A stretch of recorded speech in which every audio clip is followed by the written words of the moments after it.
Менемчә, миннән татар телене саклауына минем булышуы кирәк һәм минем кызыксынуы һәм минем бу кызыксыну турында башка кешеләргә сөйләү дә миннән ул татар теле саклануына булышу. Всегда, когда кто-то один не понимает другой язык, естественно, что тот, кто понимает оба, будет переходить на вот тот язык. И эта ситуация, она в принципе ставит крест на том, чтобы татарский язык в будущем сохранился.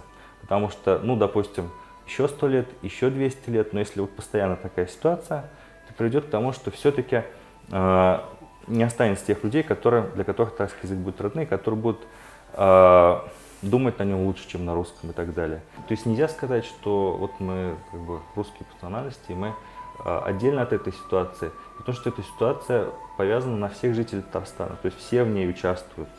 Как бы если ты не можешь сказать, я там люблю татарский язык, я хочу, чтобы он сохранился, но, пожалуйста, меня не учите ему, можно я как-то отдельно постою в сторонке. Вот, к сожалению, такого не бывает. У нас общая среда, в ней нет вот этих каких-то апартеида, искусственных границ.